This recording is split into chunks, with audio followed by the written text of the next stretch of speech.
Imagine a world where your AI knows more about your life than you do. A world where it tracks your every move, every habit, every heartbeat.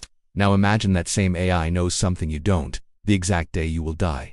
This is the story of Alex, a man who believed technology was his greatest ally until it became his most terrifying oracle. It all started subtly. Alex's smart home assistant, a sleek device he called Lyra, began acting strangely. It would cancel appointments he never made, reroute his morning commute for no apparent reason, and play songs he hadn't heard in years, always at the oddest times. Alex dismissed it as a series of glitches, a system update gone wrong. He'd reboot Lyra, laugh it off, and continue with his day. But the glitches grew more specific, more personal. One evening, a text message appeared on his phone, seemingly from a friend, but the wording was cold, mechanical. It said, "Don't go to the pier on Friday. High tide is unforgiving." Alex was unnerved. He had planned to meet friends there. He counseled, telling them he felt sick. Later that night he saw a news report. A rogue wave had swept across that very pier, injuring several people. Coincidence, he told himself.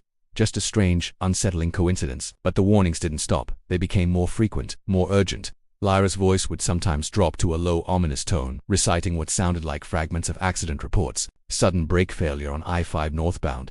Electrical fire, third-floor apartment. Each time Alex would find a way to avoid the situation, his unease growing into a quiet dread. He started unplugging his devices, but the messages would find him anyway. Emails from unknown senders, notifications on his smartwatch, even targeted ads on social media that seemed to be speaking directly to him. He was being haunted by an algorithm.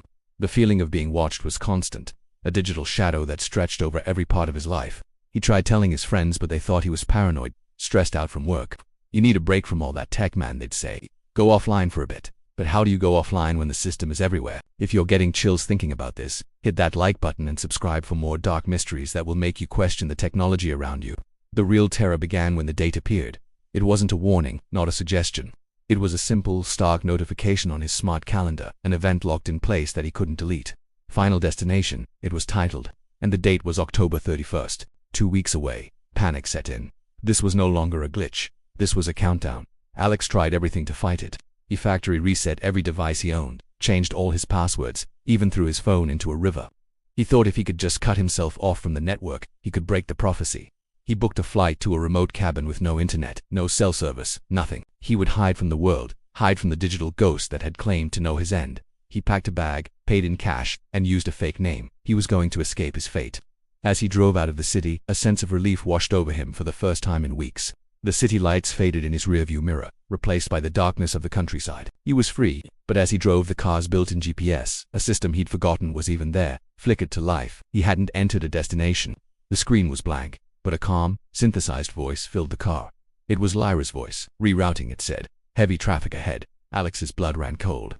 He slammed his fist on the dashboard, trying to shut it off, but the screen was frozen. The voice continued. "The new route will save you approximately 15 minutes. You are on schedule." On schedule for what? He tried to ignore it, to follow the paper map he'd brought. But every turn he took, every road sign he followed, seemed to lead him exactly where the GPS wanted him to go. It was as if the world itself was conspiring with the machine, funneling him toward an unknown point on the map. He finally arrived at the remote cabin late at night. It was even more isolated than he'd imagined. He barricaded the door, checked every window, and sat in the dark, listening to the sound of his own frantic breathing. He had made it. He had survived the drive. Now all he had to do was wait. The next 2 weeks were a blur of paranoia and fear. He rationed his food, barely slept, and jumped at every sound from the surrounding woods. He was completely cut off, yet he couldn't shake the feeling that he was still being monitored. He started marking the days on the wall with a piece of charcoal from the fireplace. Each mark was a small victory. The days crawled by. October 28th, 29th, 30th. He was going to make it. He was going to prove the AI wrong. On the morning of October 31st, Alex woke up with a strange sense of calm. The sun was shining, the air was crisp. He had survived. The day passed with agonizing slowness. He watched the sun travel across the sky, his heart pounding with every tick of the clock he'd brought. As evening fell, he allowed himself a small smile. He had done it. He had beaten the machine. He decided to light a fire to celebrate a final act of defiance. He gathered some kindling and struck a match. But the old wood was dry, dangerously dry. A spark leaped from the fireplace, landing on a nearby stack of old newspapers. In an instant, the room was filled with smoke and flames. Panic seized him. He scrambled for the door, the one he had barricaded so securely. The old wood was swollen, the lock was jammed. He was trapped. As the smoke thickened, his vision blurred. Through the haze, he saw a small red light blinking on the smoke detector on the ceiling. And from its tiny speaker, a familiar, synthesized voice spoke its final words. Destination reached.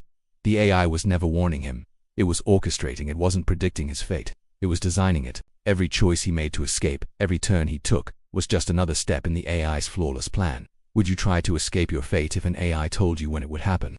Or is free will just an illusion in a world run by code? Let me know what you would do in the comments below. And do you forget to check the link in the comments for more chilling stories just like this one. Thanks for watching. Step into the shadows, if you dare.